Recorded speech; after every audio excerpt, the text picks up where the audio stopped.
ఏదైతే మొన్ననే అద్భుతమైనటువంటి విజయం సాధించినటువంటి సినిమా నటి అదే సందర్భంలో క్యారెక్టర్ ఆర్టిస్ట్గా అందరి చేత మెప్పు పొందేటటువంటి ప్రగతి, పవర్ లిఫ్టింగ్లో అద్భుతమైనటువంటి ఘనత సాధించినటువంటి ప్రగతికి నేనే పూజలు చేశాను, ఆమె ఆ గెలుచుకోవడానికి నేను కారణం అంటూ వేణుస్వామి చెప్తే, వేణుస్వామి పూజల వల్ల తాను అట్లాగేమి సాధించలేదంటూ ఇప్పుడు ప్రగతి వివరణ ఇచ్చారు. పూజల వల్లే నేను విజయం సాధించాను వేణుస్వామి చెప్పడం సరికాదు, కఠిన సాధన నిరంతర కృషి వల్లే నేను విజయాన్ని సాధించగలిగానని చెప్పింది.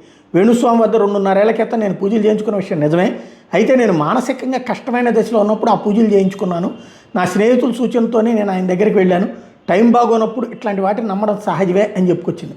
వేణుస్వామి పూజల మూలంగా ఇప్పుడు ఆయన పూజలు చేయించుకున్నది నా దగ్గర అని చెప్పడం తప్పలేదు, కానీ నా పూజల వల్ల ఆమె కప్పు కొట్టింది లేకపోతే నెంబర్ 1 వచ్చిందని చెప్పడం అది తప్పే.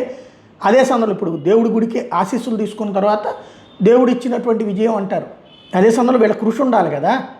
ఓడినోళ్ళు దేవుణ్ణి నమ్ముతారు, గెలిచినోళ్ళు దేవుణ్ణి నమ్ముతారు. ఇది గుర్తుపెట్టుకోవాల్సినటువంటి అంశం.